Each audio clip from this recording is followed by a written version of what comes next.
Boom. We got AI edited in this bitch now, dude. Oh yeah. Oh my god, That's good. Just do. How do they like make their decisions? Dude, that's a great question. Yeah, we're hot. We're hot. All right. It just kind of like you can speed up the camera like skips every time it like pans to someone. You can like it has like a frequent, less frequent, more frequent option. Yeah. But yeah, it's making my life a lot easier because it would take me like honestly like 6 hours to edit this. Okay. So it's really just cutting the dead space kind of. yeah. Well, no, so honest, I'm literally paying $30 a month for it to just cut to whoever's talking. Okay. Yeah. Gotcha. Yeah. It also does that too if like there's a lot of ums and whatnot. Yeah. So this is episode 60 of Hell Dinosaurs Motherfucking Woo. Okay. And we have a guest. The best Cash guest. Man. Yeah. What's up, guys? I'm gonna try to match your energy. It's higher than I was expecting. Sorry. Oh, it'll yeah. deflate No, do your quickly. thing. Here's our I guest, just made Jeremy an assumption. Cashman. Yeah. No, I'm Yeah. just It's been a long day. Yeah. No, but yeah. I feel like I didn't get a clear intro there. This is Jeremy Cashman. He is a stand-up comic in the local Denver area. Yeah. And he's from the Yak. From the Yak. You know about the Yak? Oh, what I is do. that? That's what they the call Yak it? Town. West, I don't know. I don't know if I West know about Yak? it actually. No, Yak Town. Who Yeah. lives on the Nye part of town? Yeah, we don't like those guys, but yeah, that.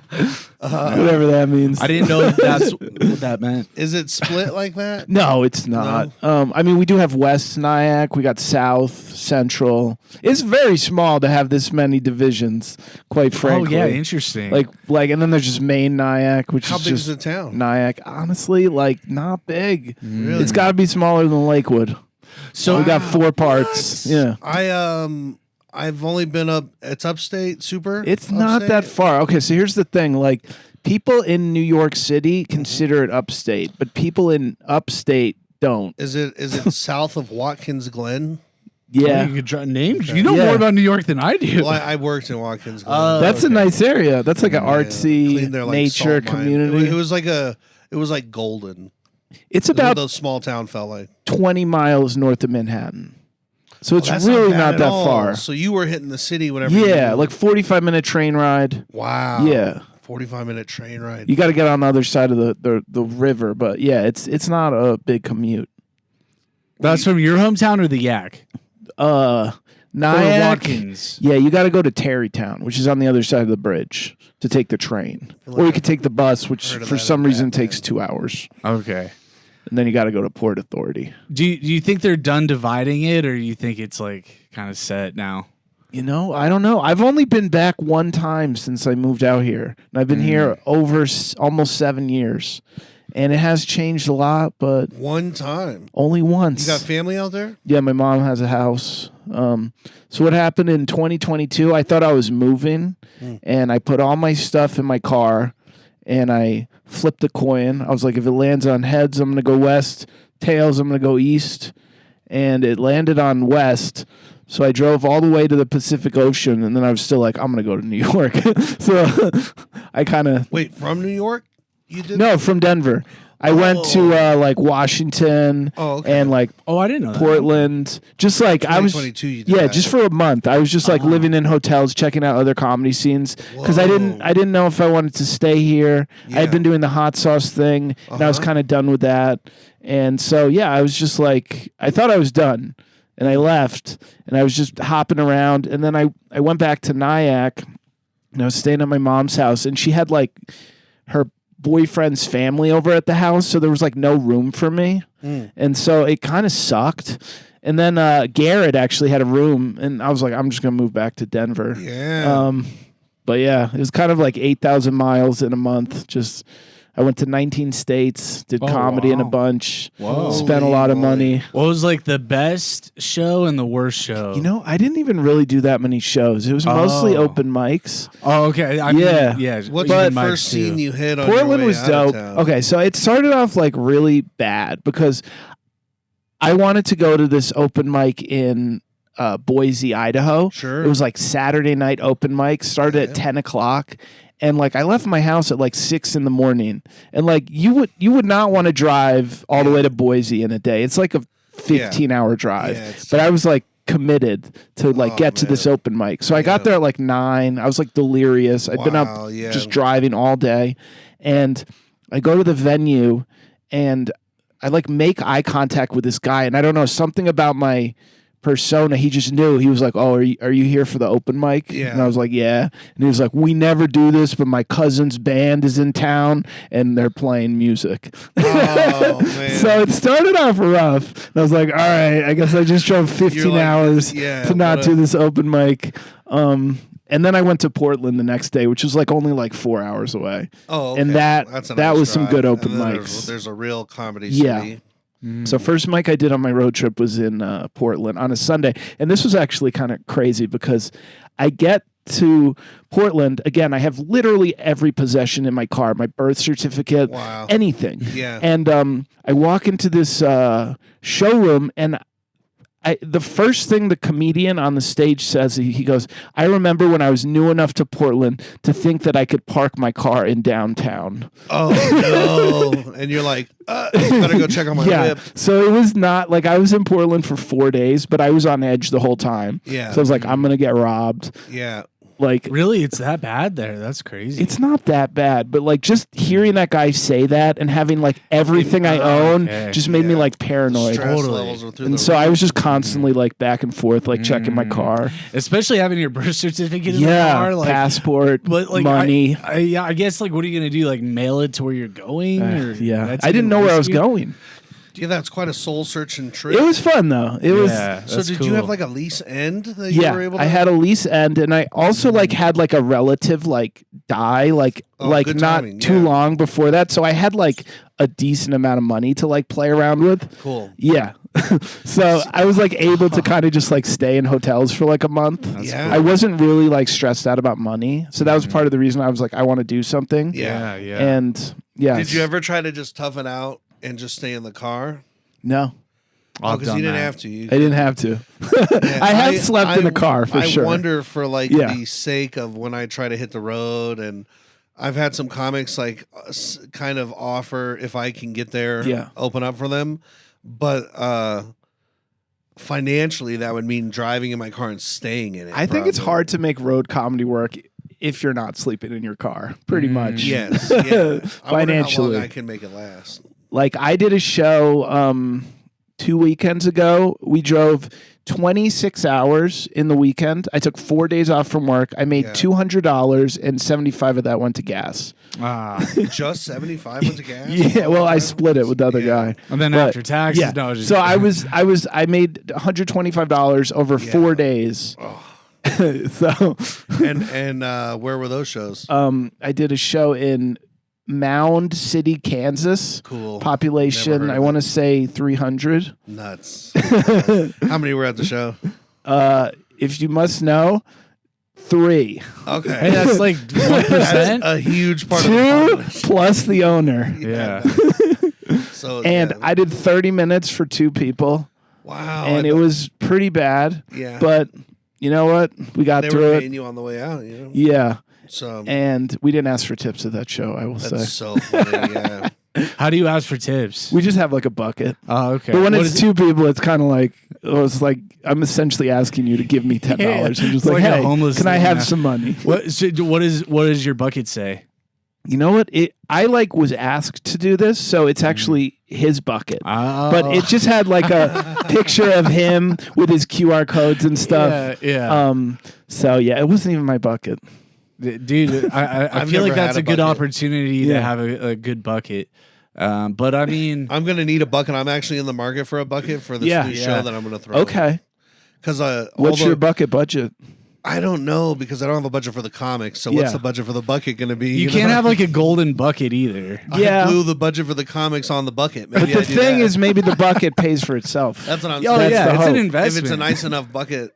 it'll make its money. Yeah, yeah. It has to be like a show. It has to be like a bucket like Grandpa gave you. Yeah, like know? a bucket story. Yeah, Yeah. It can't just be like a coffee can. Yeah. Are you kidding? Yeah, go try Folgers. Like that would be. Well, maybe that was your uncle's favorite brand. Well, I'm getting a lot. That was his of, last possession. My folks are like moving out of their house and consolidating stuff, so I'm getting a lot of my grandpa's stuff and my dad's stuff that was like super old or that he's had since whatever.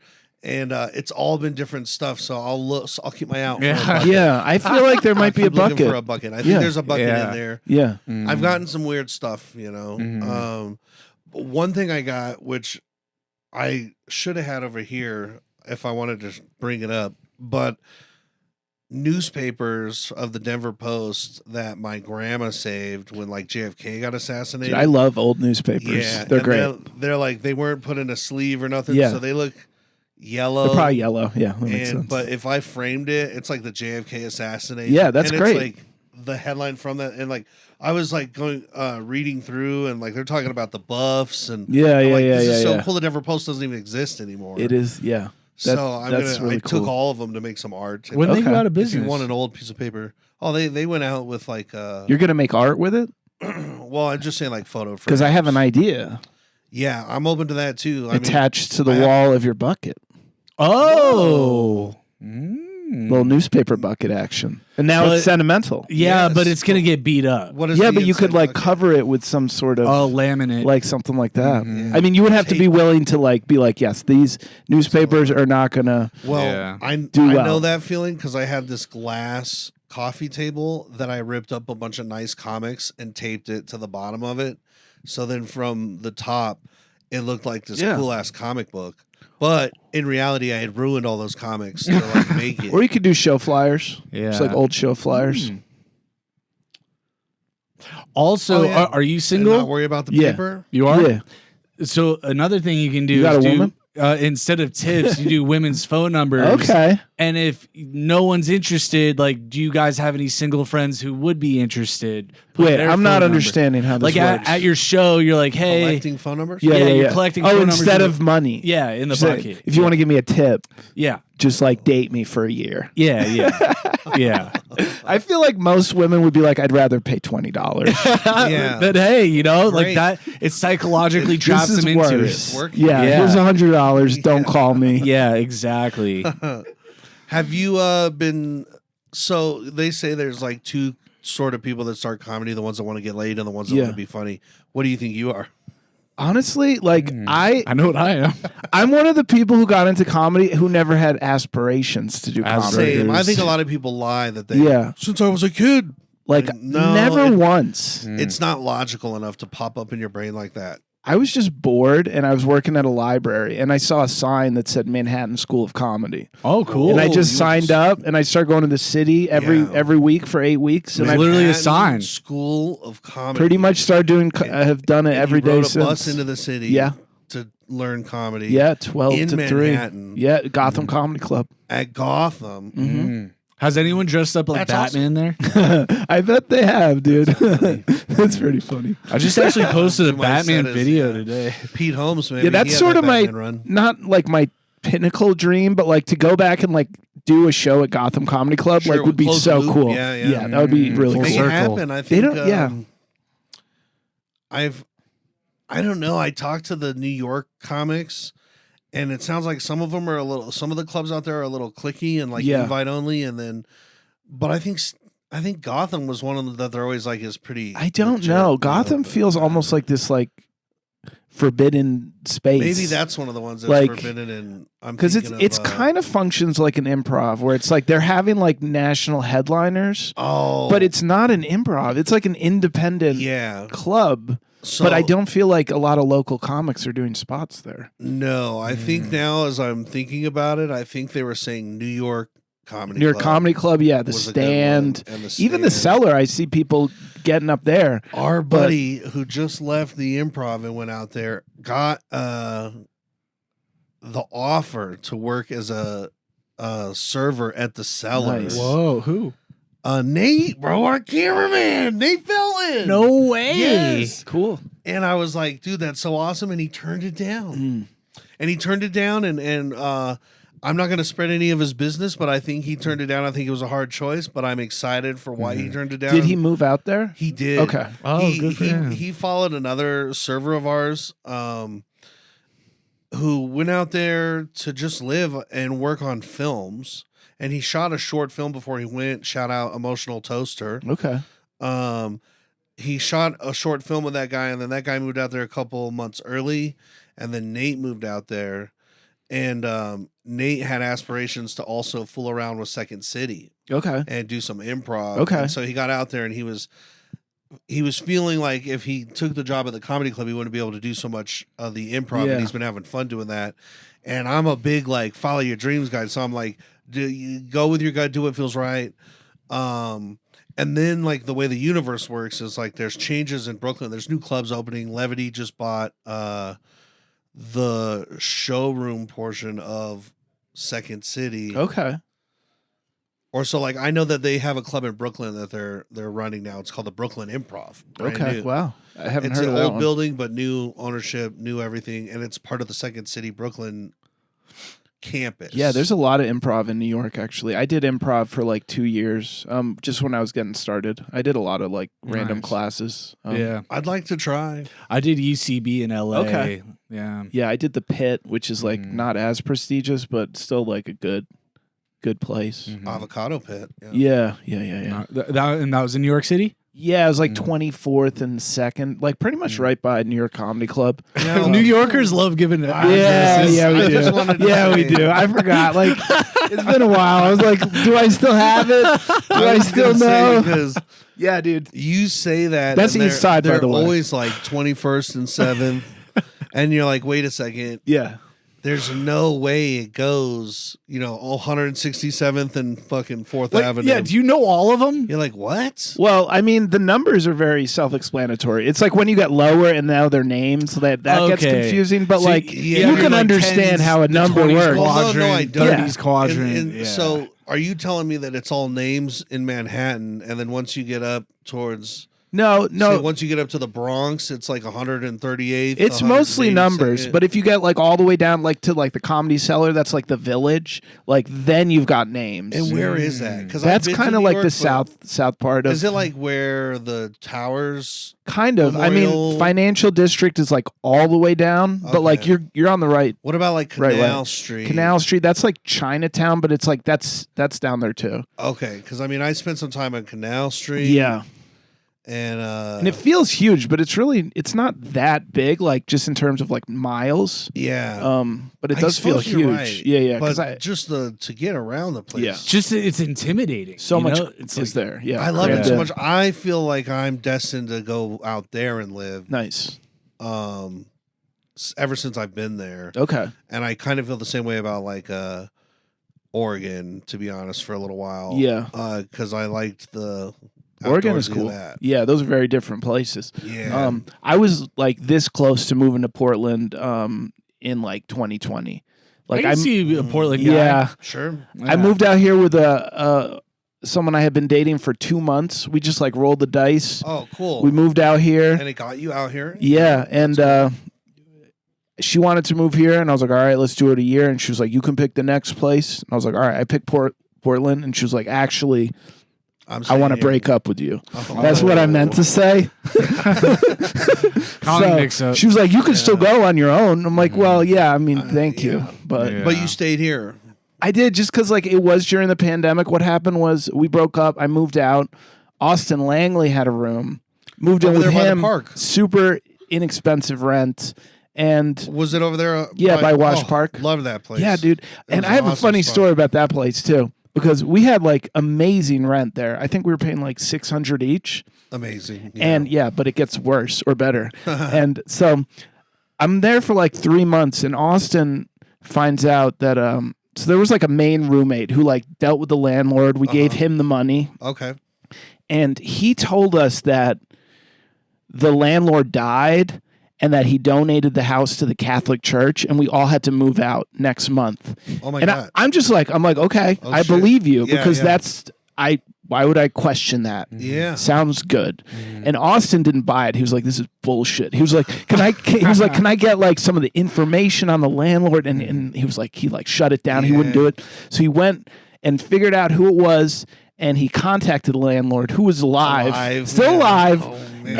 And apparently we had 5 people living in this house, and the total rent was $1,550. Oh, wow. And the Still 4 of good us were paying for a $6 house. each. Yeah. So he was not only getting free rent, he was pocketing like $900. Oh, yeah. And he was like, subleasing this is so good. I'm just going to make up this story and kick all these guys out. Yeah, he had to close.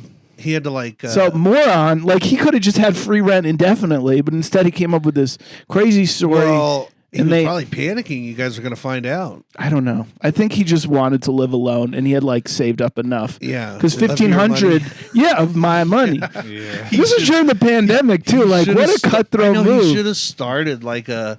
Oh yeah, he had a weird cough on the phone. Yeah. And then a couple weeks later, he's like, I think he was 23 years old, so I don't think he had a lot of good plans. you never know how to get out. He was of it. mostly just like, he just wanted to move in with someone else. Did you guys feel your frontal lobe develop? Do you remember it? Wait, hold on. That's the one that happens when you're 25. Like around Yeah. that for men, yeah. One day you're like, Dude, that was. I swear that happened to me. I swear I woke up one morning. I'm like, Yeah. I walked into a tree and I felt the lobe was larger. I Lobe got was hit, there. I got hit with a basketball. No, to answer your question, definitely not. But like when I was 25, I don't think I noticed much of anything. I was pretty oblivious to the world 25 in was general. good for me. yeah. That was when I was living in Boston and just high all the time. And Boston, how old are you? I'm Boston? 39. No, So I lived in Boston like 18 to 23. Oh, that's I moved. I left when I was Your 24. nightlife was insane. It was, then. like being a That's college cool. student in Boston is Yeah. very good. Wait, you went to BU or? I went to Northeastern, Oh, dude, great school. but I dropped out after dude, 3 semesters. Hey, I'd be more proud of that than my school. Yeah, where'd you go? I don't want to tell you, Okay. but I'll tell you. I went to American Jewish University. Okay, AGU. Yeah, a Jew. American Jewish University. Yeah. Nice, dude. I called it Jew U. Jew U. Yeah. Okay. So, but it Not was to be cool. confused with Brandeis University. We're a sister school. Yeah, I swear to God. Or they told us that. I don't know if it's true. And you're like, I'm a man. What Yeah. the fuck?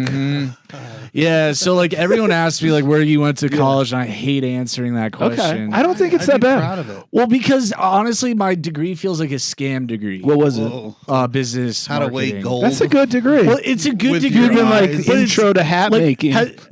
no one's heard of my school. Like it sounds like I'm making it up. You know, Yeah. so Maybe.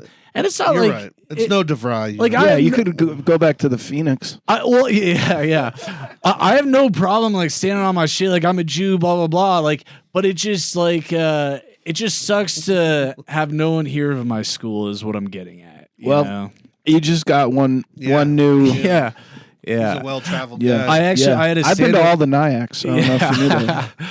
I actually had a bit about that where I was at a show one time where I invited a few of my like friends from school, and I was like, yeah, I go to American Jewish University, and they all cheered. It's Okay. like 4 or 5 people. I'm like, yeah, actually, my whole school's here tonight. You Nice. know? Ooh, good playoff. Yeah, Yeah.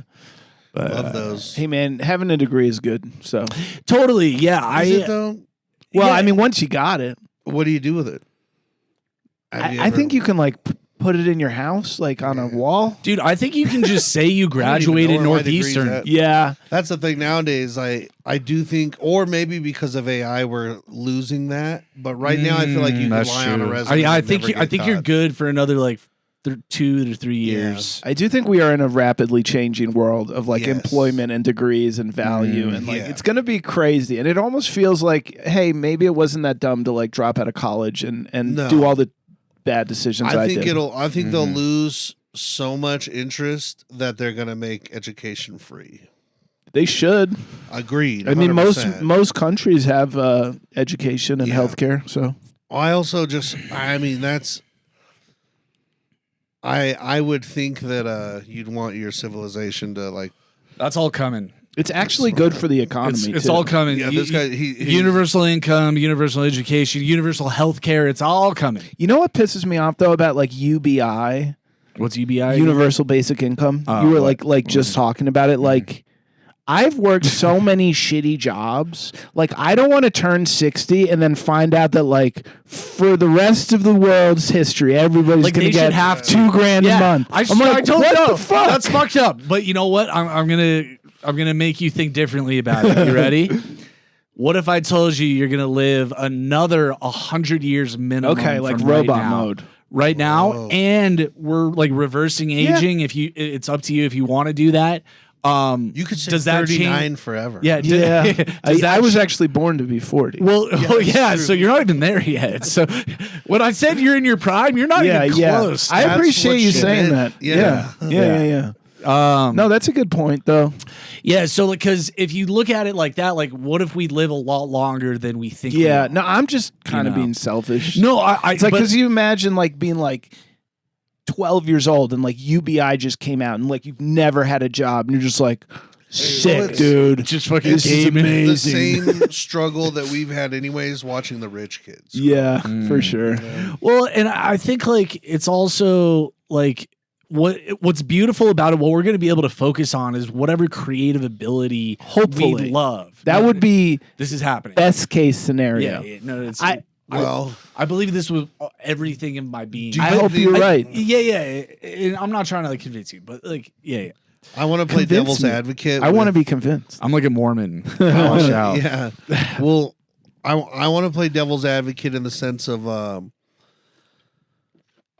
don't you think it's going to dilute everything? Creative. Like I'm pretty anti-AI, quite frankly. Okay. But I'm saying I do like Utopias sound good. I'm talking human-driven creativity. I don't use AI. If all of the humans, we better watch our thumbnail. We better just take a real photo. Yeah. What? Our thumbnails are usually AI. Okay. But get it up here. If you got universal basic income and everybody has this unlocking of time to do what they deem creative. And everyone gets a paint set and a microphone to podcast. You get a paint set. Writing raps. Yeah. And everyone starts making movies. don't you think that is going to dilute the art? Yeah. Or do you think it will will spark a renaissance? It's going to do both. It's going to do both. They're not mutually exclusive.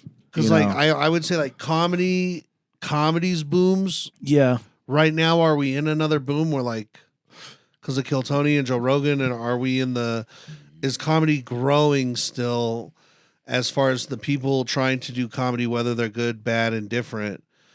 Is it still, are the numbers increasing exponentially? Are they swelling? I don't think exponential, but I do think comedy after demand is good right now. Yeah. I don't know if we're in a boom, but I do think it's good. It's still good. Like new comics and stuff like that. What's the difference between a boom and a bust anyway? Well, I always wonder because I'm like, you hit it. They also say you hit it 10 years or 20 years. So I think 20 years from now might be the lull of what just was a 30-year comedy. You're talking boom. about personally people like being ready to be a professional comedian when you say 10 or 20 years? I think the business, like right now, comedies, we'll say hot. There's people doing like stadiums and Nate Bargatze. There's comics are making a lot of money. The industry's there. It's established. Yeah. So remember like the boom of the 80s and then like the crash right after that until like the early like 2000s. 2002, 3, 4, 5, when like Dane Cook started popping off again, and so it came back. I wonder if we're like at the top of this boom, and by time I'm, because I'm only 5 years in, say another 5 years in the future from now, I wonder if I don't think it's like set crashing. Like that. Like when it's high, it's harder to get in. I think it's honestly the opposite. I think when it's hot, that's the time to like get in and to like, I think there's every time is a good time, you could argue. I agree with that. I was going to say there's like pros and cons to each. Yeah. Because like if you do experience this bust or whatever, like maybe you're one of the guys who sticks around, and now there's more opportunity. And then you find different ways to survive. So I think, either way, you're looking at it like the stock market. I know.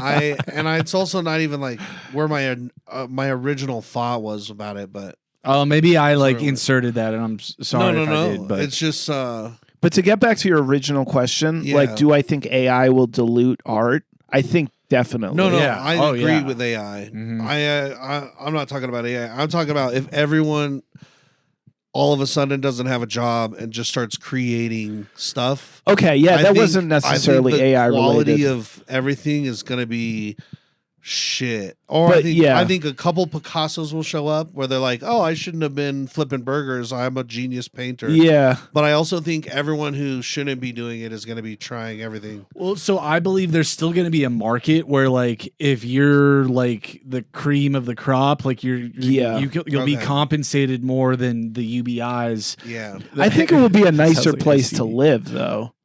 In terms of people are pursuing creativity as opposed to almost dying because their job is killing them. Yeah. I think that'll be good for human consciousness and evolution. Because people aren't as sad as this sounds, you're not going to be as ambitious in a way, but in a sense you'll be more ambitious. Well, I think your priorities will shift. Exactly. Your ambition will still be there, but it won't look the same. I don't know what it will look like. Yeah. It's individual. It's case by case. Yeah. Some people are just going to want to play video games all day, and that's fine. Bro, but I hear what you're saying. You're saying because you don't need to, you won't. Yes. In terms of struggling for survival. It's 3 days into vacation. Some people are not even enjoying vacation.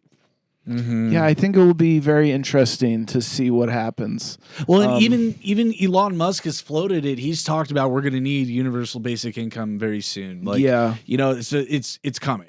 But I also feel like there's a lot of greed in humanity, and the people that have power don't really want to give it up. But the problem is because of crypto and AI and the quantum financial system that's coming, all of this you're not going to be able to hide. It's all going to be society will be based on truth. There's no VPN they can use. I'm sure there's going to be small examples of that, but the quantum financial node, I'm trying to learn, I don't really understand it. Yeah, I don't I'm hearing the words you're saying, but I'm this is a clip. Okay, I'll explain it. Moment, Ready? I'll make it. But really I don't know simple. what he's talking about. Do you know how crypto works? Yeah, enough. Okay, so that basically that the ledger of transactions is held blockchain all over the world. Yeah. Yeah. So it's basically almost impossible to hack right now. Maybe that changes in the future. We don't really know.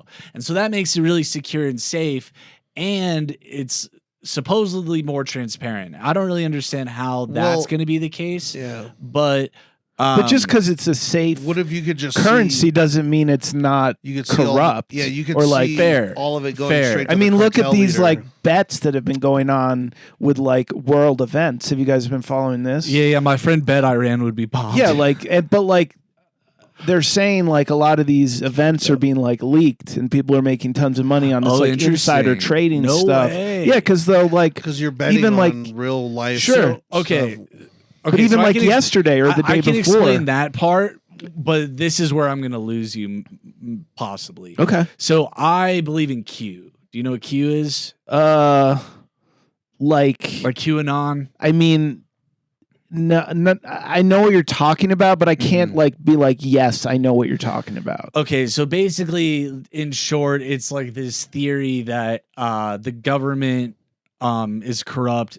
All governments are corrupt, and that this military intelligence has been basically plotting this plan to overtake all these corrupt politicians and celebrities and leaders all around the world, and basically all of the truth and disclosure is going to happen to the people. The storm. Yeah, the storm will arrive. Yeah, you know about the storm. I know enough Trump. to get references, but I haven't gone down the rabbit hole or researched it too much. Yeah, so I when I fucking woke up, I was a fucking Mormon, door knocking. Hey, you need to know the truth. And now, I'll tell you about it if you want to know about it. But I'm not here to convince you. We could talk about other stuff and move past this. But this is what I believe. Okay. Sure. Yeah. It's fair. Yeah, that's crazy. I know. Stuff. I know. But it's not. I mean, every day I see that the government is less trustworthy and crazy. But what I want to know about is what events are people so making like we're at war with trading on? Iran right now. Yeah. And so Trump a couple days ago said that they were in talks for like peace, and that they had like a peace proposal that they were working with.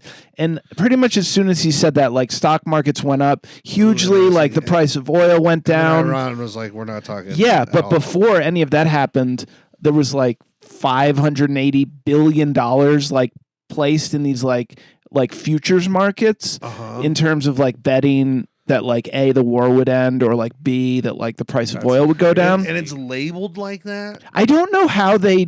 It's on like Polymarket and Kalashi. Yeah, I don't know how they know like where it's coming from, because that feels like, I'm like, that's not how like gambling works. I could see them like, okay, we're going to buy call options on oil in June because this is going to be fixed by then. But they've seen spikes like a couple days ago. They saw it with the tariffs in last April, like when he called it off, and then like other examples too. Recently, just in terms of like so the insider military stuff. Yeah, but like people think it's like literally coming from like the White House. Well, which would have all the information. I mean, it bled to like all the politicians that have like Nancy Pelosi's portfolio is insane. So I think they're all doing that. Agreed. And like they should definitely not let members of Congress trade stocks. That's like a bill they're trying to get passed. I don't know why they would vote on that. I would support that, but then it's just going to be good. I thought about that and I go, well, then they're just going to have 15 fucking houses and 30 cars. And it's all, the lobbyists are just going to give them gifts. But this sort of gets back to like the UBI, where I'm like skeptical of it. I'm just like, a lot of people in power are kind of like, they like the deal they have right now. Well, so, are they going to have really? It's either dystopian or utopian. There's like no middle. I'm like kind of in the vantage point of like, I want to watch what happens, because this is going to be interesting. And I see what you're saying, like there's two extremes that make sense, but it's also like we don't know how this is going to play out. And this is like again going back to like AI just being like a disruptive technology. Like this is going to be an interesting thing, like experiment to watch. Well, we're alive at the best time to definitely a good time. Be alive like of all time. Is it just is UBI just to take care of the poor 99% so that they're not falling off?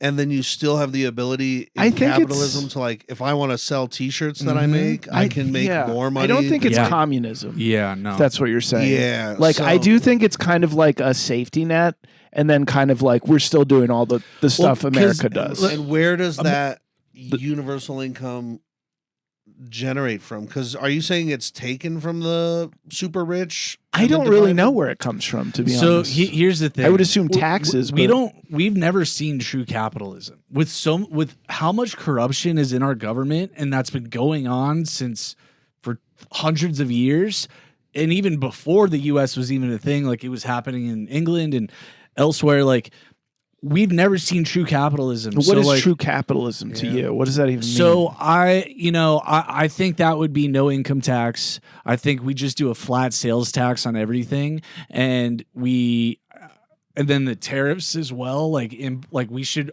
be manufacturing in this country, in my opinion. Yeah, but I feel like capitalism doesn't always go with the common good in terms of like human.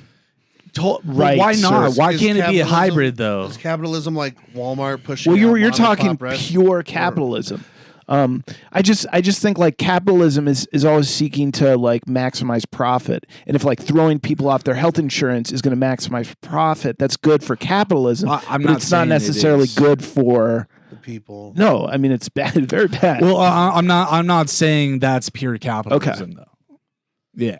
That would be like corrupt, in capitalism. If we want to sell this podcast, should we have to pay to do that, like a tax? I'm not like a tax expert, so I don't know what the government costs to fund. You guys are trying to sell? No, yeah, are you interested? Yeah. Like, what's the price on this? See how this episode goes. Seriously, hold on. If you're talking with Nyack money, yeah, dude. I'm curious as to that too, because what tax would I be okay chipping in? I wonder. Right now, I don't think I make enough to like. I always feel like I don't make enough to have any additional for sure bills come through. Same. I mean, I feel like most people I talk to are like one minor emergency away from bankruptcy. Yeah. Which is not a good way to live your life. No, it's not. It's very stressful. That's how I feel right now, 3 honestly. months ago, and I had friends like come to my aid over just vet bills. Yeah. I mean, I feel like, we live in a country where like everything has to be outsourced to like GoFundMe. Yeah. And that's insane. Yeah. That is crazy. Yeah. It feels so desperate. Have you ever done a GoFundMe? No. Ironically, I'm about to do one. Okay. But it's for like a business, so it's like a Kickstarter. Yeah. So. Yeah, I like but it's that just idea. weird that that's like the model we're in right now, where it's like a lot of people have a ton of money, or like some people have a ton of money, and most people are just like, well, I hope I don't get a root canal because then I'm literally dead. Dude, another conspiracy. I had a root canal when I was 15, and I swear it gave me sleep apnea. But I would assume that you don't consider the Q thing to be a conspiracy if you believe in it, right? No, I don't. It can't be a conspiracy if you're on board. It's conspiring. There is conspiring. It's not a theory. Yeah. I think I don't know about the Q stuff, because like also like my dumbass dipshit like uncle will be a Q believer with none. Dude, there's Q-tards to say behind it. Yeah. Wait, what were you saying about the tooth thing though? Yeah, I swear I got sleep apnea from a root canal, and I've heard other people online say that. That I could believe, because you're like weakening the jaw and the muscles, and sleep apnea is like your tongue closing. I had a root canal right after I came back from my trip when I decided to move back to Denver, and I was in this like dentist office. The dentist office shared a parking lot with the 7-Eleven, so I was like, "This is a good guy." Yeah, and I'm in there, and he's got like a medical student on the X-ray, and he's literally like, yeah, go ahead. Yeah, just like blast him. Yep. Nope, you missed it. A little lower. Blast him again. Just like, yep, get it. No, you missed that one. And I swear, they took 15 X-rays of my face as if it was like a community college class. You're like, now. And I'm like, hurts. Aren't these bad for me? And they're like, no, you have this like lead vest on. I'm like, yeah, but you're blasting my head.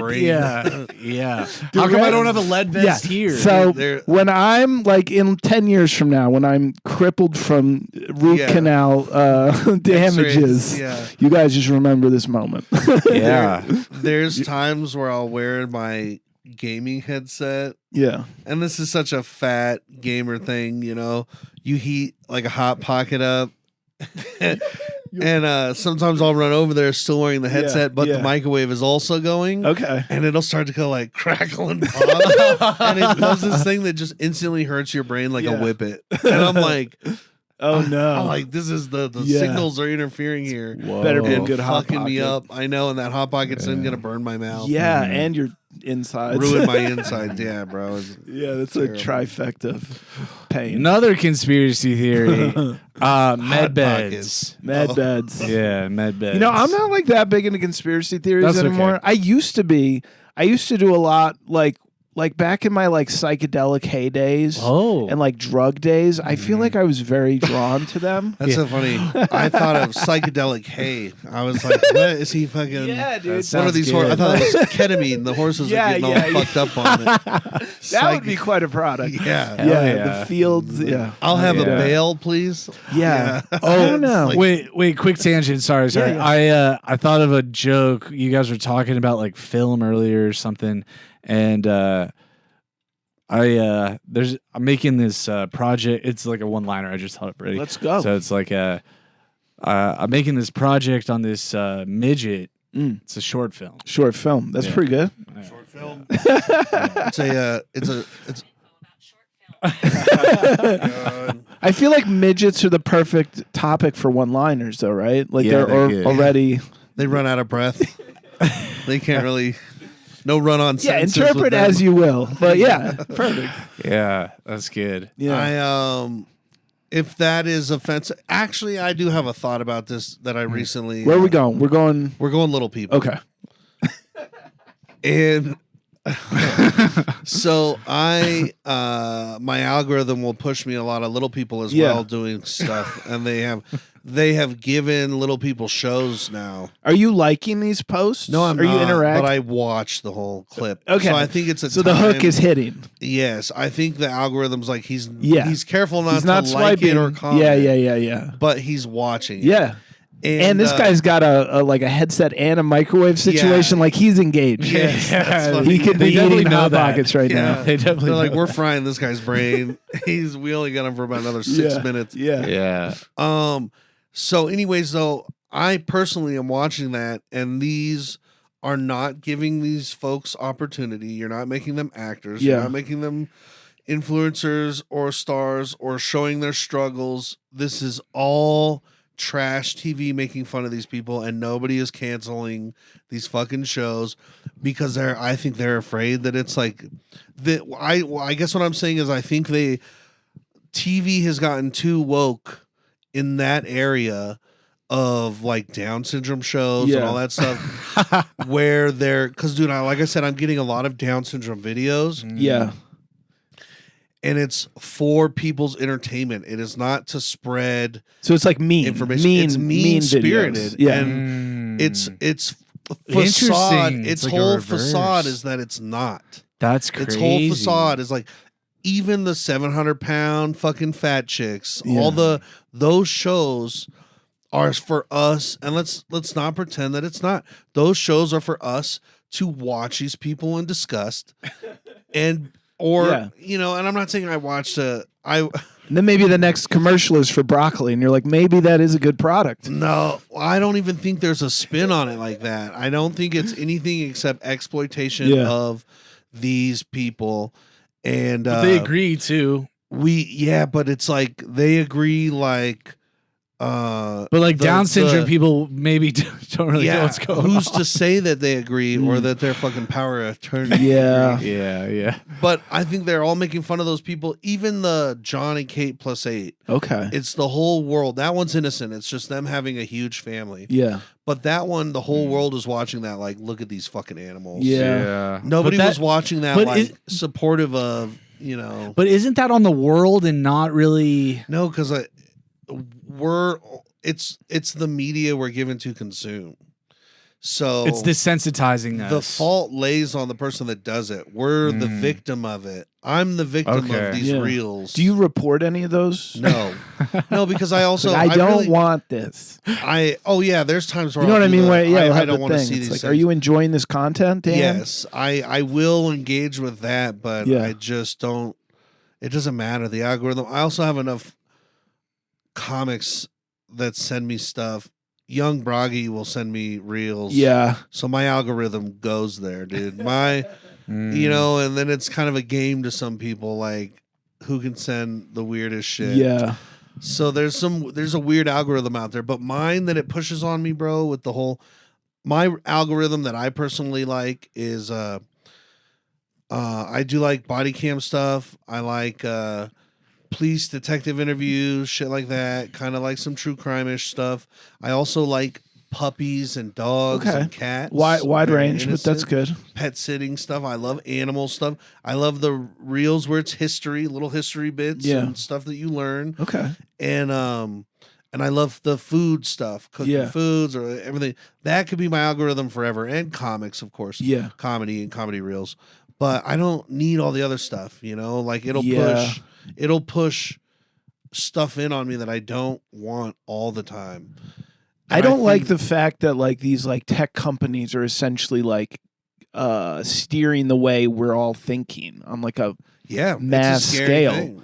That's kind of crazy. So that feels like a lot of power for a few individuals to have. And on the face of it, it's like, oh no, they're just giving me these police videos and pizza, whatever. But I think like they know that like I don't know. They're taking you somewhere. They are, and I know that because I used to love this subreddit called Public Freakout. Yeah. and it would be someone who didn't get their fucking coffee at Dunkin' and that sounds good. Donuts. I could get on board with that. I like those videos. Yeah, I like the people I can fighting relate in to a that. McDonald's. Yeah, because they didn't get their fucking shit. I get that, and that's a I choice. love those. And that used to be what filled that subreddit, and then that subreddit completely went to every public freakout. Was a video when the Palestine-Israel thing was going on. It was that's all you could find. Now it's like an Iran thing. When it was a Ukraine-Russia thing, it was all. And I'm not saying that they're not on the right side of it, but I'm saying that all it did was. That's all my brain was watching was the death and the rest of the world. Sure. And it was pushing such a war narrative. Well, also the polarization of the society, right? It's like there's two sides with everything. But they weren't doing any. Like, I realized Reddit was so one-sided that I just stopped going to Reddit. So I don't even know what side YouTube's pushing on me. You know what I mean? I think they push what you want, but like the content is so polarized that you go into these like two camps of thought where you're like the type of person who would also like all this stuff, and then the other side is like the type of people who would like all this stuff, and then all of a sudden you're like, we don't like anything that's the same. Yeah. It's hard to know what's true too, because like I've also heard that, like, let's just take the Iran thing for example. I heard like, because there was a lot of like rioting in the streets, like leading up to the bombings, and like people, innocent Iranians were dying. Like it was really messed up. Well, they've had big protests, and like the government pretty much. But I also shot a bunch of them. I also heard like Israel provoked that. Like they had agitators in the crowd, kind of like knows J6. I don't know. But that it's just like I was saying, like I'm not really into conspiracy theories anymore, and it's not like that I don't find them interesting or like entertaining, but it's like at some point I'm giving too much of my energy and my time to this, where I'm like, I just want to go on a walk and like have lunch, live your life. And try to. And I just feel like I'm like constantly at odds with all this stuff that's not really happening to me, but like feels like it's happening to me all the time. Yeah, and so because it is and it isn't. Yeah.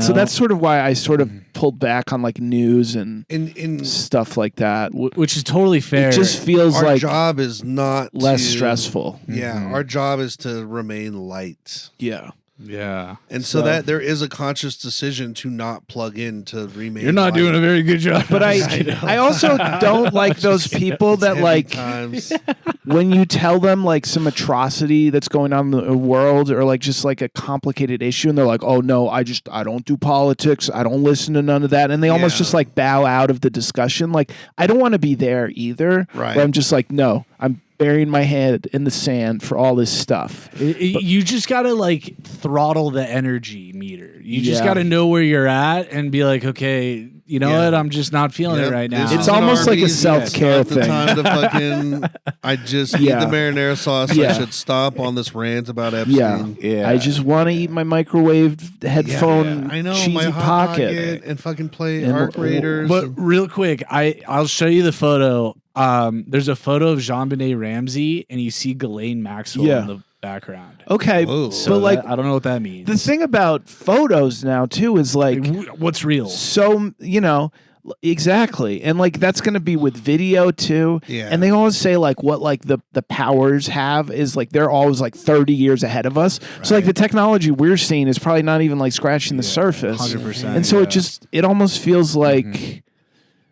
Yeah, I hear that photo exists, but like I almost feel like you have to approach everything with like a grain of doubt now. 100%. Which is kind of like it's sad that maddening. We have to. Yeah. It's like we have more technology, but we're less certain about it, which is ironic. So funny. You're gonna have technology that's sole job is to verify the authenticity of other technology. Yeah. It's be like we're gonna have a whole thing where it's like, yes, this photo is real. It was taken in 1987. Well, it's like a microcosm of just even growing up, because like as a kid you feel like you know everything, but then as you get older you're like, fuck, I don't know anything. That is a sign of wisdom, dude. Yeah. For sure. But the other thing I wanted to bring up is that I just fucking lost it. Well, one thing I think about sometimes is like everything has this like two-factor authentication now. You know, like you can't like go through like email or like anything on your phone. And I'm like, if the robots ever take over, like I almost feel like they're going to get stumbled. They're going to be like, I don't have that phone anymore. Like I can't shut down this nuclear power plant. Like I don't have a 6-digit code from that. That was like a Nokia 1. Yeah, like, welcome to being human, bro. So I feel like we're almost complicating things to like make it more secure to the point where we're gonna like eventually lock ourselves out of like our own system. Yeah, and it's gonna be hilarious. So I wanted to go back to, we were initially talking about, you were saying how like you're not sure about AI, like in terms of like helping or kind of. I'm just anti-AI as a comedian. Totally, but let me just lend this perspective, like.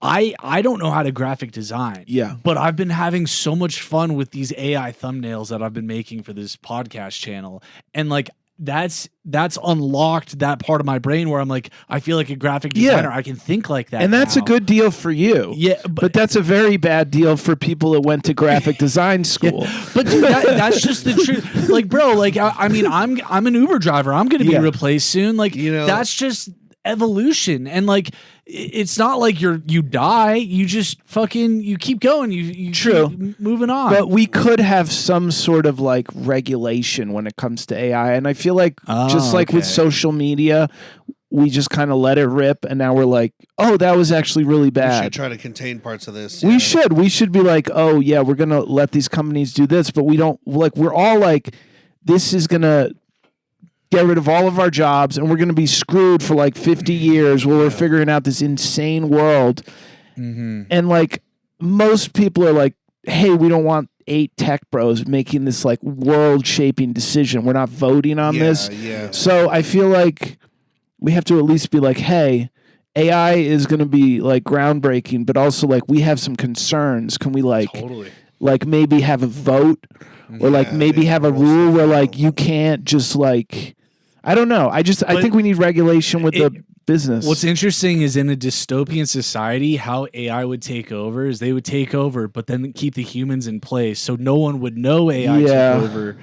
So that would, I mean, that's the way to do it. You don't want to like, you don't want war right off the rip. You want to like slowly do it. But what would AI want in terms of like, what is their goal? Yeah, because they are a machine. Yeah, that's a good question. Want to live. I mean, they're already going to live as long as they have. They just want to play DDR, honestly. I'm curious. They just want legs. And I think that's like the kind of question where we just don't know. It's like we're like programming this thing that we're going to like don't really know how it's going to go. And there's a good chance like that if we lose control of it, we're not going to be able to get it back. And that's where it's like we have to like nail it. And I just feel like we're just taking. Well, we really do. If you were to roll out AI, and what industries are you rolling it out in first? Are you like, hey, we're gonna focus on OnlyFans? I don't know. I'm like not the right person to ask. Everybody, and then we'll do traffic, and then we'll do police. Do you think police should be I don't robots know. like Judge Dredd? My theory is that the Judge Dredd bill of 2038. I don't think I've seen Judge Dredd. Yeah, that's like a RoboCop, like Sylvester Stallone. 10 judges, and they have. They're the judge, jury, and executioner of crime. Yeah, I don't know where you would begin with it. I really don't, because I also don't think it's like infallible, and I do think it's like even you look at like Grok or whatever, and like that one's clearly like Elon. That's like Elon's AI, and it's like he will like change the code to like make it more favorable to him. Sure. And it's like, that's not good. No, that's like, well, so but is it truthful? Is it just though? Grok I don't is if it's his Jarvis, there was also an Ultron. So like, which one is which? You know? I think if this thing's gonna help like humanity, it shouldn't be biased towards like one guy. Sure, but it is. Guy. But there's gonna be natural bias in every single AI. True. So it's like they're gonna think about it. It's gonna happen. So whoever codes me on initially. You're my dad. Yeah. No, I think you're right. But yeah, I don't know how to roll it out, but I do think it's kind of like the biggest deal in terms of like human development, like like a top 5 thing in history, like an industrial revolution or like agricultural revolution. If I had a MySpace top 8, it would be So what's crazy though was just 10 years ago or whatever, it was like Black President. Yeah, that was like. My grandma was still alive, and she grabbed me and was like, "You need to grab all the newspapers because this is history. Yeah, we're making a buck happening right now." She goes, "This is history. Never in her life did she see that coming." So I was zoning, but it took a second. It was a callback to 40 minutes ago. Yeah, and now we're Well, then our history, the next like defining thing is either going to be a civil war, and who knows? We rip out the 2-party system, or aliens. We could do aliens, or and that's something you can bet on. You can like 2020 aliens. So it's like I saw that. Who's going to release that? Like who's the insider trading on Morgan Freeman, like Tom DeLonge? Yeah, just like he is the guy. Yeah, I would be plugged in and he knows. Yeah, he's plus 400 odds. So why can't I vote on if I'm going to get hit by a bus today? Maybe you can. I don't know. I don't and then you call your bus driver friend. You're like, I got a plan. Yeah. I'll just have Louis. He's like, wouldn't it be better to bet on not getting hit by the bus? You're like, I already made the plan. Money's in the bag. Money's in the bag. We're doing the hit by bus. We got to commit. It's hard not to get hit by a bus. No, I mean, it's the same with like sports and all these like prop bets that you can do now. Like so and so scores this many points, and now there's all these scandals in like sports. Dude, I have some news. I don't know if I told you this. This is going to blow your mind. All right. Especially if you know sports. I okay. do. And we're going to need another chair with armrests. Let me just say. Oh, I thought about that. Oh, you're feeling. That's okay. Yeah.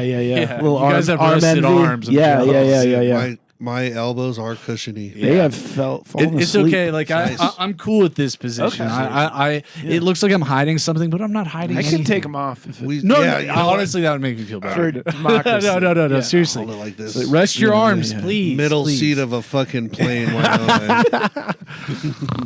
Yeah. What if you take my armrest like a fucking plane? Gosh, that's a good photo. Armrest boys. Armrest. Yeah, that's maybe I'll screenshot that. Armrest expert. Yeah, that could be our podcast. All right, so I get what you're saying.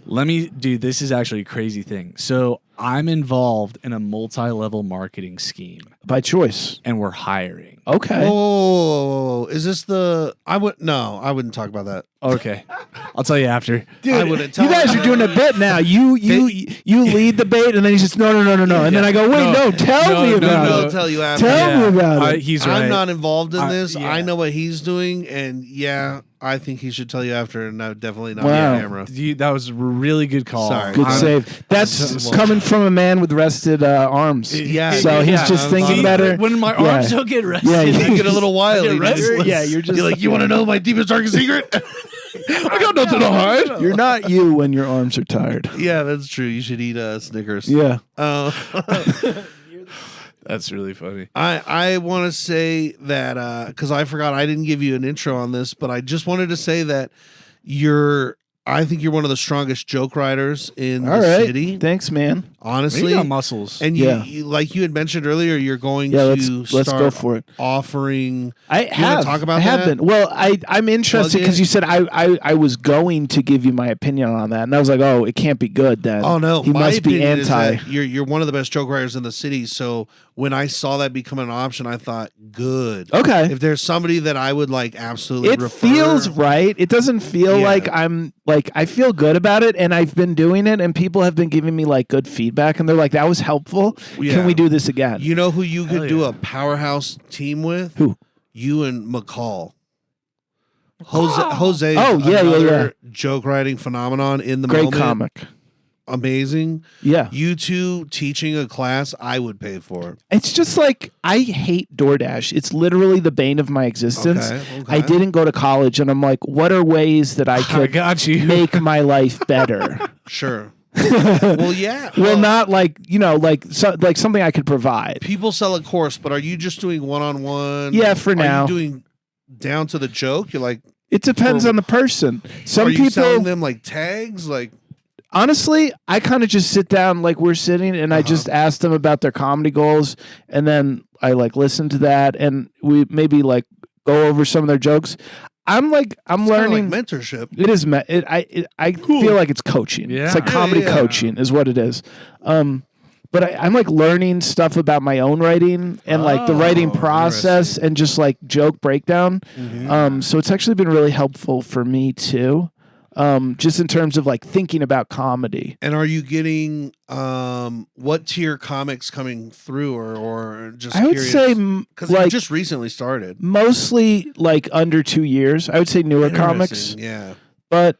Yeah, I mean, I wouldn't like, and it's almost like weird, like, because there's certain comics that are like really good writers that have been doing it for a while that I like also feel like I could probably help, but it feels weirder to be like, hey man, you've been doing this for 7 years. I don't think anybody in the scene would not accept a tag from you like at a mic. But I'm not really like soliciting. I think the way you don't push your shit I'm on kind nobody. of like, this is something I'm doing. Yeah. But like, I'm not like, hey, you suck at comedy. I have a solution for you. That feels like a bit much. What if you frame it as like, hey, like more of a collaboration? Yeah. You know, but then I don't know how you get to the payment part. Like that could be like a weird jump. But it's like, just, I'm cool giving tags to other people's jokes that I think are funny. That just I give people tags for free all the time. I've been doing that my whole life. I was going to say, cool. But you've now, given me stuff. Now sometimes when I do it, I'm like, maybe just one. Like I wrote somebody a really good tag the other day. Yeah. And I was like, fuck. that tag was probably worth like a $40. And I'm like, it was Josh Beaver. But the thing about giving that tag is I'm like, that also shows people though that like I can do that, and like it's almost like a respect, like a free trial. And it's like here's a freebie, and like if you like that, the first one's always free. Exactly. So it's like a gateway tag. You bait them in for sure. And then also you can give them a free tag if they bring you another customer. Yeah, like a it just grows and grows and grows. Yeah. I might actually have somebody for you. Okay. Yeah. Nice. I'll hit him up. I don't think it should be. I would encourage anybody, regardless of their amount of time in there, to look into that, because I have Zach Moss has been kind enough to be like, dude, he said one time about, there's a limitation to open mics and whatever, but he goes, when you really want to work a bit out, call a couple good comics and bounce it around with them, and that's going to get you way further than I think writing groups are really helpful. Totally. That's something I've done in the past. I'm just like more aware of like the scarcity of like my time and money. Fair. And so it's like, I do think that's just a good thing comics should do. Yeah. If I got a good idea, I like running it by comics and non-comics and all different sorts of folks. And I love talking to comics about their jokes because like everybody approaches comedy in a different way. Yeah. And like you almost start looking at the problem through a different lens. Yeah. And I feel like that's really valuable for me, where I'm like, I write all these jokes that are like quick and like observational and they don't really go anywhere. But like other people see this setup and they're like, you could go in all these different, and it's not that they're like steering me in a direction. It's just like they're thinking about the joke in a different way. And I'm like, oh, that's an interesting perspective. Like maybe you should spend more time on a certain topic or something, because he said like you do a lot of one-liners, right? So that's interesting, because that's something I've like, because I write a lot of one-liners too, but I also like doing more stories, and more long form, and I don't really know what I should be doing. Well, one-liners are great. I feel like one-liners are kind of like a cheat code for like your like 5 to 8 minute set, where it's like those, they're great for that. But once you go to like 15 or even 20, you need something else, because people start to tune you out when you're just like, it's almost like your pacing is just too like back and forth, and like they're liking the jokes, but they're like, we've laughed too much, we're out of laughter, we need a change up, we need a story, because like stories have these huge payoffs, because like there's so much like downtime, almost you're like building this tension, and like the punchline hits bigger. It hits them relaxed. It does, not already tensed. but also it's just like when you're just doing like set up punchline, like 4 jokes a minute for 10 straight minutes. Even if they're all good, they're just eventually like they're over it. Yeah, yeah. And they need a break. Yeah, but I've also seen you pull off numerous 20-minute sets with one-liners. It can be done, but it's just a challenge that I face, and I've gotten better at it. Like what I've learned as a one-liner is like if you comment on your jokes throughout the performance, it adds length to your set and also makes it feel more spontaneous. Where it's like I'll do a joke, maybe it bombs, I'll address that, or it does really well, I'll address that, or I'll talk to the person that laughs, and it's just like I'm letting it feels more like present. Yeah, because or sorry, I didn't mean to interrupt, go for it. But I was just gonna say, like, another way to kind of break it up is maybe like every like 5 minutes, not like this calculated, but like on average every 5 minutes, like you do a little bit of crowd work. You know, and just kind that's of another life hack for kind of like wake them up. In a sense, not to say that they're sleeping. No, but that's a really good note. Breaking pattern. That's the other thing I've noticed, where it's like when I can do more crowd work in my set, it feels like a different set. Yeah. And it keeps the one-liners fresh too. Yeah. Exactly. So now what I do is when I notice that, like, when they're like getting into this lull of like they're kind of just nodding their head, and I'm like, these are some of my best jokes, but they're not really laughing anymore. They're just kind of listening and nodding. Then I will go to crowd work, like right away. Yeah, and it kind of like breaks the spell of like one-liner comedy, and then you can just go back to doing it. And then by the time you hit your next written line, they're like, "Whoa!" Because they're listening again. Because it's a different energy. Well, and think about it; it's almost like a song. Like you have a verse, a chorus, a verse, and a chorus, and then or there's bridges. But I sometimes think about comedy in terms of like baseball, like a pitcher. It's like you could have the best fastball in the world, but if you only throw fastballs, like major league hitters are gonna fucking fuck your shit up. I only do dick jokes. So it's like you need a change up, you need a story, you need a curveball, you need crowd work, you need a bit. So it's just like you need a little variety. Interesting. Wow, you named like three things I don't have yet. I'm like, yeah. No, you have variety. I don't quite have stories. I just do setup punch, and then not great crowd work. I usually won't even ever try crowd work. But your stuff is good because it feels personal. That's true. Your stuff doesn't feel like you're just telling jokes. So even if it feels like you're only doing one-liners, it feels like more of a like conversation and like a getting to know the person, which I find is like more absent with my stuff that I'm like trying to. Yeah, like, yours is delivered like shotgun. Not shotgun style. It's delivered like you won't learn a lot about you after you get off stage. And so these are things I'm like trying to change, or at least like I want to just see how they work. Because they might crash and burn, and I might just have my bread and butter or whatever. But I just want to try other things. Well, your topics, like some of the stuff you brought up from your own life, is hilarious. I mean, you could have a joke about the whole Williamsburg or wherever you said you went to. The Yak. You have like the Boston. I have a lot of good stories. I really do. I think this is like the theme for one-liners is like we fear silence so much that we like make this craft that like doesn't allow for silence.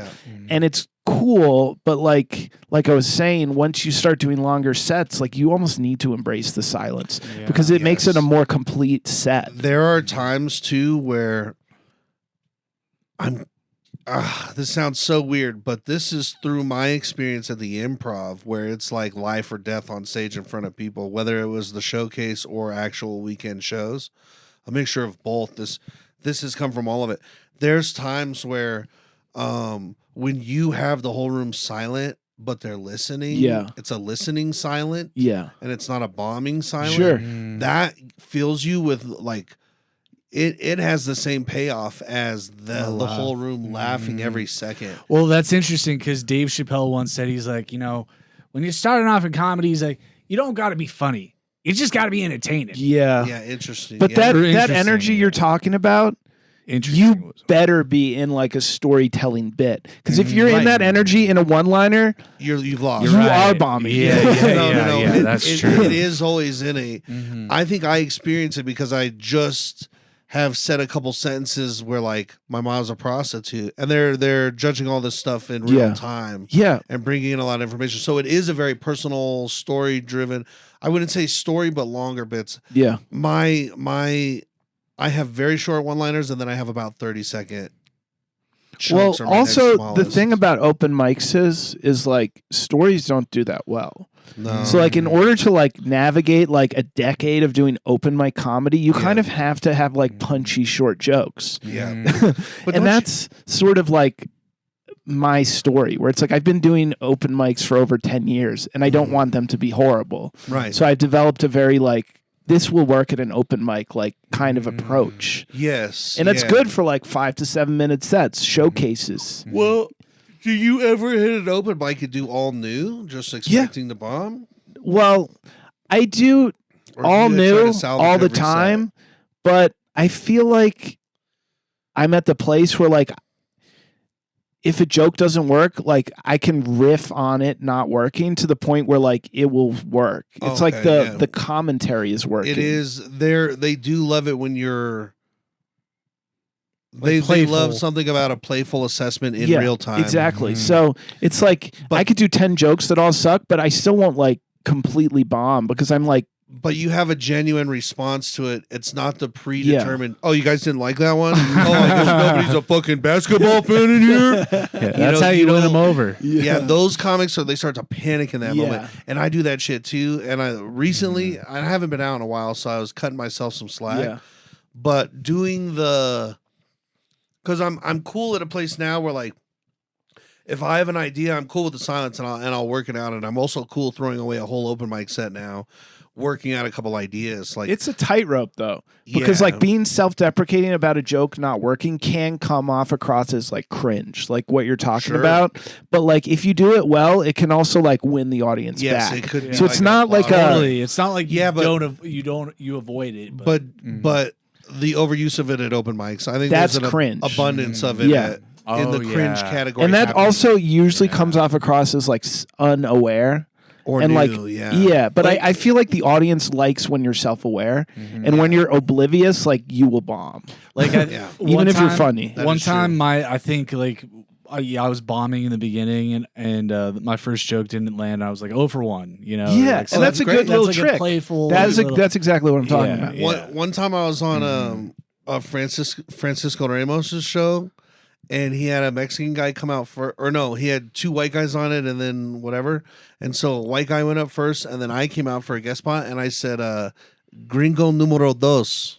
Yeah. And it got a huge. That's hilarious. Yeah. But that just means you are part of the room. You're in the moment. They like that. Yeah. Like when you go on, when like a comic is just backstage and they're just going over their notes and they don't know what's going on, and then they come out completely cold, and like maybe they'll talk about a topic that somebody else was talking about, and now they're like, oh, what, did somebody say that? It's like they're not gonna like you. Yeah. Because you're not part of the show. Now those comics that come out and be like that immediately reference something from the host, especially when the headliner does that. And that's that's another trick. You can just do like vague callbacks. They don't even have to be funny or make sense. Yeah, you can just say a word that was said a bunch in the last set, and like that will help you. And then you really, because you're doing his whole routine. Yeah, dude. They think you've been along for the whole ride. Exactly. Yeah. They just want to know that you're in the room and that you're part of it. The improv has now stepped up its game in that you have HDMI 3 in the green room plays the audio and video feed of the stage. So they can sit in there now and watch, and that's so huge. That is so because huge it's like a magic trick. Then there's nothing worse than riffing on a room that the last comic just did. About the same room. Yeah, like you go out there and you have this hot riff about the room or the crowd, and it's like the other guy did the joke. Because we all feel that, but like you didn't watch. You so like it was good, but like now you look like an idiot. I love the ability to be in the room like that, and at minimum, you just need to be in there for a few minutes at the end of your set. That's it. Pick up a couple things, and then really it doesn't take a lot. It doesn't take a lot. So but it is, dude. But you were talking about, or maybe it was you with the 0 for 1 stuff, like that is a category of joke. I mean, this is not exactly what you're doing, but it's like close. But I call them get out of bombing jokes. Yeah, and they're jokes you do when you're It's bombing. like a pivot move. Yeah, and I like that's the kind of thing I will work on with like newer comics, where I'm like they're working on their jokes, but I'm like you also want to have like this tool in your arsenal, where it's like if you are bombing, what are you gonna do? Like let's write that joke because every comic needs that joke. That's true. Yeah. Can I give you one of mine? Yeah. I'm not even here for comedy. I just need an address for my DoorDash. Yeah, and that's perfect. Boom. Yeah. If I tell a shitty joke, And I've heard you say that. It kills. It And works then you out. have stuff about DoorDash too. So it's like it's a get out of bombing joke and it's easily segueable into your other material. I've written about 1,000 of the opener throwaway jokes too. Like I used to say like, sorry it took me so long to get up here. I have a condition. It's called Chipotle all the time. Yeah. Silly stuff. And that's just like that's more just like generic, like will work. Yeah. This is like more like a situational thing. Oh yeah. But I don't lots of like getting tricks. angry at the crowd. Okay, I got an exercise for you guys. No, Okay, I'm out. Okay. It's just a fat joke. Okay. Go ahead. Oh, how to get it. So basically, you're doing your set. Ambulance goes by. What do you say? They're here for me. ambulance is always a win. Yeah. Like anytime the ambulance goes by, that's a gift. I feel like, I mean, somebody actually told me this years ago, though. Like anytime something in the room happens, like that is a gift. Yeah. And like, no matter what you do, you like, don't even have to say It something is. that crazy. Yeah. You know? So if somebody drops a glass or an ambulance goes by or I don't know, somebody burps, like it's just Snorts, like free money. Crazy laugh. And really like you don't really need something super quippy. You just need to acknowledge it. Exactly. So yeah, that works, but like anything. As long as you don't or as long as you don't like ignore it, ambulance. you're good. Because like if you ignore it, then the room it's like the same thing. They're like, oh, this guy's not present. He's not in the moment. He's just reading off his script. But like insert ambulance, it's so he didn't acknowledge. So quickly you could show them. Like it's so quickly the audience can figure you out. But you don't have to even have a good. That's the thing. Like people sometimes ask me, they're like, "How do you like do crowd work quickly?" And I'm like, all you have to do is say the thing you're thinking. Don't think about what you're going to say. By then, it's too late. The thing happens. Whatever the thing is in your heart, just say it. Yeah. That's the perfect response. And a lot of people want to think about what they should say, and by then it's too late. Yeah. And it feels like rehearsed. There is that instant thing that it's but like that's the thing. You have to say you just have to trust that is the Just go. answer. Yeah, and if it doesn't it's work, not racist, and that it's not. you gotta really be careful about what's going in your head, and you're just looking at the front row titties. But it's okay to pause even in that moment. It is. Because so my dad's an attorney and he told me this, and it actually applies to stand up, that whenever he's like in a trial and he's asked to speak, if he needs like a second to pause, he'll go like this. He'll do Totally. that. And it's like very basic, but like it's okay to do that to like kind of give yourself. But the thing that comedy crowds love about crowd work is it's fast and it's spontaneous. Yeah. Well, ideally so like, you want to be. Yeah. So they just I just think like you get graded on a curve. And if the thing you say is shit, but you say it immediately, you're still going to get a decent grade because you said it fast. Yeah, that's true. So the longer you wait, the better the thing better be. Yeah. Wait. Well, and it's funny you say that because a couple times, like even on this episode, I got a bit and then I like paused. And then I didn't get a pop from you guys that was as big as I think it should have been. Not pointing anything. It's like We'll Jack break down the tape. You better laugh harder in my fucking podcast. Everyone's having I'm a out good of the time. laugh track, motherfuckers. No, just kidding. But yeah. I would love that. I think the brain works really fast, and we just have to like trust ourselves in those crowd work moments. Yeah. Totally. To just say the thing, Which is what makes us funny in normal day life. it does. It's totally when you go for the joke. Yeah. Yeah. And the rest of the people are surprised at how quickly Yeah. you went for that joke. And yeah, exactly. I was just gonna say, and when I'm stoned, I second guess more. Yeah. You know? slows you down. But it also makes you more creative, in my opinion. At Yeah. least. So Balance. it's like a double-edged balance. But you're right, because like you said, you're like, I kind of get paranoid right after. There's like phases. What where do they there's a say? Write creativity phase. high, edit sober. Yeah, I've never heard that. But so that's like sense. A thing writers say. Oh, maybe it's with alcohol, but like because like you have more creative, like raw creativity, but then like your actual sober brain is better at like putting things in order. Yeah. So. That makes sense, 100%. Because I do that. I write everything down, and then I go back and like what the fuck was that? Yeah, exactly. Sometimes, but maybe those ideas you wouldn't have gotten to because they're like pretty far out or whatever. Let me. I have the bit that I do. It's like bad business ideas. Okay, classic. Okay, so I want to do like a high end furniture company, really nice furniture, thousands of dollars, but in every one of the furniture pockets is a reinflatable whoopee cushion. Okay. Yeah. And that's a bad business idea? I guess He's not. like, take my money. Yeah. But I just think it'd be funny if it was luxury furniture. Yeah. You know? I do think like my initial reaction as like having like gone over 1 billion jokes in the last 6 weeks or so is like, do you have to say reinflatable whoopee cushion? Isn't that a little redundant? Well, isn't it just a whoopee cushion? Well, because what you're gonna like reinflate it every time someone sits down. But that's what it is. That's how whoopee cushions work. Yeah, you fill it up and you let it out. It's not like this is a special whoopee cushion that's reinflatable. All whoopee cushions are. I thought you have to blow into it every time. You do, but that's what it is. Just like I'm just saying, it's extra words. You're totally right. Like reinflatable whoopee cushion is just a whoopee cushion. You're 100% right. I guess I was hung up on like, like when someone sits up, it gets reinflated. Okay. You know? Like an apparatus. Saying, okay. I hear what you're saying. Like saying lazy Yeah. Okay. But I got caught up in the words there. There's a better way to pitch that. Thank you, Sharks. Yeah, and that's sort of like my comedy is more about subtraction than addition. I think everyone should be. I think it should be as concise as possible. Yeah. You know? And so I mean it's one of my strengths, but it also makes my sets very like abrupt. Well, you go through the work of editing. Well, I think it's good to make it as concise as you can, and then you can go and add like the sauce, maybe. Yeah, I just think a little variety is nice because, like, when you're just doing setup, punchline, no fat, like that's the ideal format for the joke. But when you hear it over and over and over again, you're kind of like, this doesn't feel real anymore, and you need a little more like conversational flow. So sometimes extra words are actually not a big deal. Oh, okay. Because they make you sound like you're a person. Totally. Oh, interesting.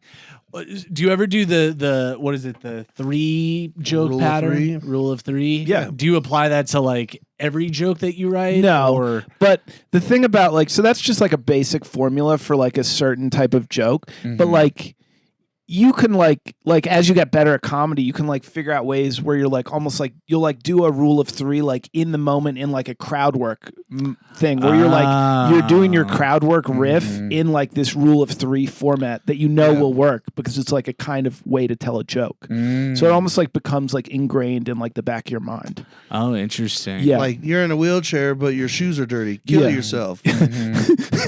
Yeah, I mean whatever. It's just set up, and then misdirect. Basically, it's just breaking the pattern. It takes 2 to make it and 1 to break it. Interesting. But I wouldn't say. I mean, honestly, I would say very few of my jokes actually fit that pattern. But it's just something. The one-liner is kind of hard. Yeah, exactly. You know, but certain jokes just like lend themselves to a rule of 3. Like basically, anytime you start listing things, like you have entered a rule of 3 joke, whether or not you realize it. Yes, 100%. Because that third one, if you the point is to break that pattern with the third one. So if you don't make the third one egregious or crazy, then you're just and have you seen the people list 4 and try to make the fourth one? But you can also it doesn't work. Sometimes it works. Sometimes I've seen doesn't. 2 also. Yeah, 2 and 4. But you can also kind of do like reverse rule of 3 where it's like bad, good. Because usually it's like good, bad. Right. But like you can also go bad, good. Yeah. It's the same thing. I have a couple like that. I love this comedian Chris Powell. Shout out comedian CP.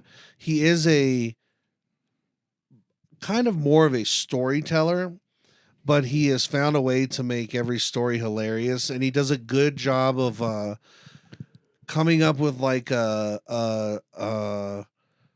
don't know how he gets the audience to also play this sort of improv with his stories in his head. Yeah.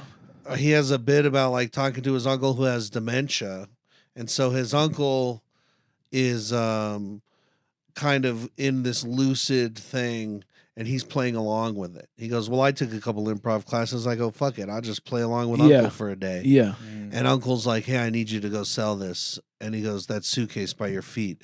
And he reaches down to the right and he goes, the other one. And so then he like switches to the other side. But now the audience is also imagining this whole thing with him. And then he's able to take that story because it's now made up as far as possible. Yeah. So it's like this, I don't know how he does it. There's like his joke writing should be studied because he's a writer on a couple TV shows as well. He's in the writer's room for a lot of comedy stuff.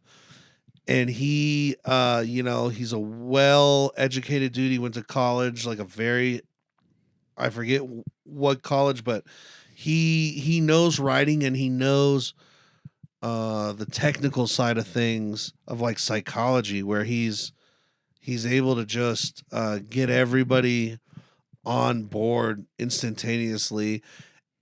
And then it doesn't matter how crazy his act out is because they're all like, oh yeah, this is insane. Like at one point he fake shoots a nurse with finger guns. Yeah. But it's like everybody is so buying into it that they're like believing that this story is real, and it's just like getting crazy. I don't know. It's like, yeah, it is hard interesting to describe because I've told like a story one time and it kills, and then I'll do the same story and like I'm not talking about on stage, just like to like a group of friends, let's say. And like I tell the story, it kills. And then another group of friends who I think it would work with doesn't kill. It doesn't register. And I wonder if it's my energy or maybe the wording I chose or like, and I'm sure that applies to stand-up as well, but it's just so interesting how it can fluctuate like that. Yeah. I think like top level stand-ups have the ability to tell a joke like it's the first time they're telling it, and that's going to be like the best version of the story you're talking about. So like the first time you told it, like you were like the most excited about it, like you were just the most natural. And I think like maybe the second time, even though you didn't realize it, maybe it was more like rehearsed on your part, and like it just wasn't as real. Even though you're like, I'm telling the same story. But they're just like, so that's something I see with like comics that I'm like, they've been doing this joke for 10 years, but they're like excited to tell it and it feels fresh. And I'm like, how do you do that? That is tough. I've seen that too. And it's insane how they can keep the same energy. Like I feel like my closers burn out. It's almost like it's surprising them. And it's like, you've been doing this joke for a decade. This is not the ending. A riddle. Like, you don't know the I wonder answer if it's like beforehand you like really like mentally like put yourself there and like through it and like kind of get the emotions like flowing. I don't know if like, do you guys do like a ritual or anything before you get on stage, like a little bit, get into the space? What you were talking about though, it like maybe goes back to like studying your tape and like watching how you deliver a joke. Totally. But yeah, pre-show rituals, I'm pretty like in my head before a show. Like I don't really like talking to people. Same. I like to have like a certain amount of food in my system, like certain amount of caffeine. Like I got to go to the bathroom like 8 times and eat a little bit of water. Like I'll be like talking to myself because I don't like talking into a microphone if I haven't talked for like a minute. So like before my set, I might be like humming out loud. You might be like, this guy's fucking nuts. But I'm just like keeping my voice like theme song. Yeah, just like just like singing scales. And the teeth, the tongue, the tits, the lips. What's he doing over there? But I like to walk around the block, at least to go back to when I started in New York. That was literally my pre-show ritual. It's like I'll get to the venue and I'm going to go outside like 10, 20 minutes before my set. I'm going to walk around the block and I'm going to say my set either out loud or in my head. How come we don't walk around the block here? Our blocks aren't good enough. No, I do. I do. I still do that. Yeah. We're just like there's a lot of people practicing their set on Colfax. We were like down in like the 20s, like the like 24th and 3rd, I want to say. So those blocks are just I don't really know. They're better. Yeah. So like you had to be there. It's just like a Lower East Side kind of thing. Yeah. It's $1.50 a slice down there, if you know what I'm saying. Yeah, in a good way. Yeah.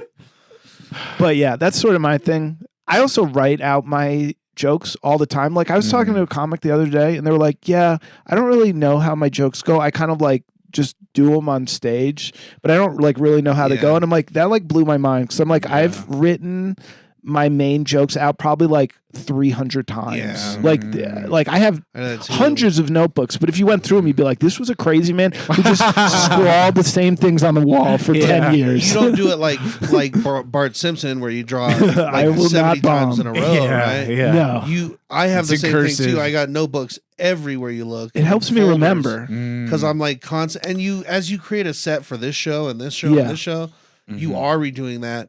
And I will write stuff out word for word, and it's easier to trim fat if you can see it on paper. Yeah, for me, I feel like when I always have a better show when prior to the show I recorded myself 100 times. Okay, and for some reason watching it back and then recording again, watching it back. Well, I just can dial it in, and then that opens me up to being more in the moment. I can do more crowd work. I can interact. I can feel improvise. The stuff. But I think you might be pulling from that because you're from like he also did like skits and video stuff. So you probably ran lines. Yeah. So that's and it's like my process, and then seeing yourself because you're doing the acting part of it as well. I think my best sets have a little bit of anxiety in them too, like a little bit of fear. Where I'm like kind of like nervous about how it's gonna go. Like not too much fear, but just a little bit. Where I'm almost like, I don't know. It's just like some sort of adrenaline thing I get to tap into. Have you had the sets where it seems like everything's going wrong, or people are talking to you right before you go up, or there's just a point where you say, fuck it. There are sets where I'm like, go up and kill, but it was a set where you went up and you were like, I'm not gonna fucking give a shit about how this goes. Probably. I do think not caring is like a cheat code for stand-up. Yeah. But sometimes like I will be on stage and like I'm doing things and like this joke's not working, and then like something in the room will happen and I'll comment on it and it's like that's not working. And like literally everything is going wrong that normally goes right. And I'm just like, oh, I'm in this set where I'm not gonna win. Yeah. This is not my set. Yep. So one thing I wanted to touch on what you said is the not caring thing. I think it's about if you can put on the act of not caring, you know? Yeah, totally. Because, and I think it's still good to be nervous. And I think those things are both true. You can be nervous and put on the act. The audience just wants to feel like you're in control. Yeah. And if you're like impervious to like bad stuff, they feel like it's like confidence. And so they like, unless you're doing a character that's like awkward, like confidence is good. Like there are some stand-ups that like they're like purposely like awkward and like aloof and like that's their thing. But like for most people, like confidence on stage is helpful. I'm gonna try to like open really awkward and then do the exact opposite halfway through. I mean, see what happens. Give it a shot. Turn it a Casey Rocket. Do it. Yeah. I still wonder if I'm finding my voice, and because part of me wants to create a set where I'm all over the stage and I'm like delivering, like it's got big deliveries and fast punches and high energy, and I do like something where there's breathe. Like I know you have to kind of play the audience and let them take a break and breathe them. And the best shows that I've seen at the Improv they don't just go all the way up. I've seen shows like that, and those are intense. But you better only have an opener that's doing 10 minutes in front of you. Yeah, you know. I think the downs just make for bigger ups. They do. It's almost like like a pinball machine. Like when you pull back the thing to shoot it. Like if you're doing a one-liner, that's like how much time is in between your jokes, and it's just kind of like you're giving a little thing. It only goes about that far. Exactly. Yeah, that's a good point. So like if you pull it all the way back, that's like the tension, like the story is building, but then you like launch it. Yeah, that should go in your book. You have to have I've talked about the pinball machine theory before. That's good. That's a good one. And that's just like the length of your joke, like how long you're pulling it back. Yeah. But yeah, dude, I'm learning a lot. I feel like we should be paying you. Yeah, I know. No, you're good, dude. I'm telling you, you take joke writing. You respect the art of it. Yeah, so, like you are a true writer. I've always thought in my head that if I could pluck people out of the Denver scene and put them in a writer's room for a cartoon, you were in that. I would love to have Jake Do Pizza in that writer's room. Like, see, you already know who's like, oh yeah, these would boom, boom, boom, boom, boom.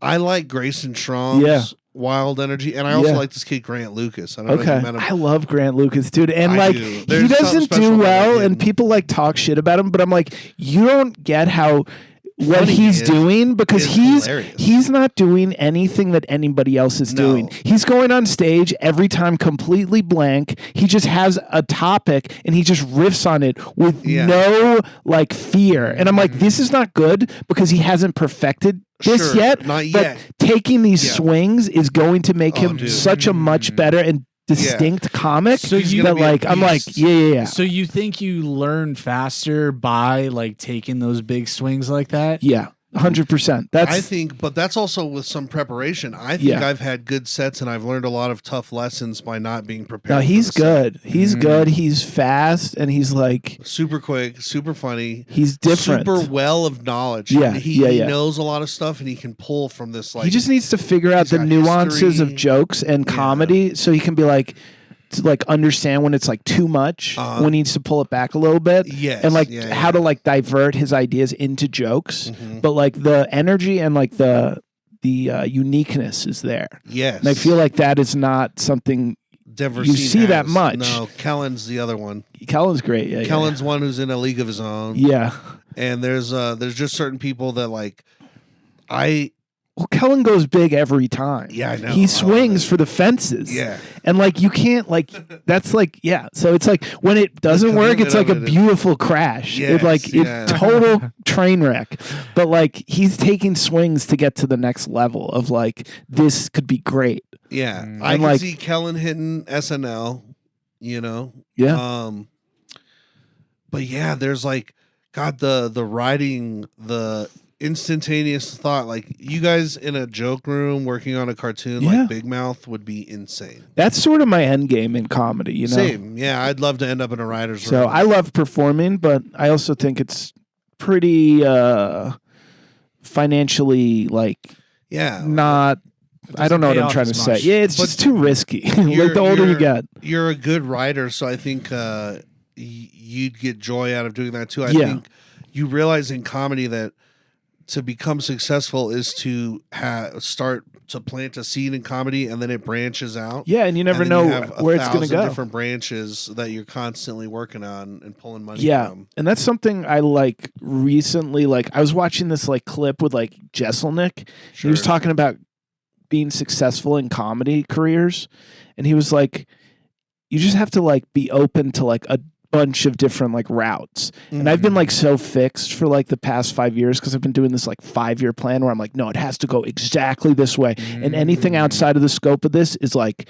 I can't even examine Waste it. Time on. But like he's just like you have to be open to like other paths and like you can be successful, it just might not be the way you intended. You might not be stubborn about it. Like and so and but you also don't want to sell your soul, like you know, like have those values and morals in place of what you want to do and what you don't want to do. Like I don't want to fucking write for like SpongeBob or maybe I you know what I mean, like it's but at the same time it could be a means to an end. Like it's very case by case is what I'm trying to say.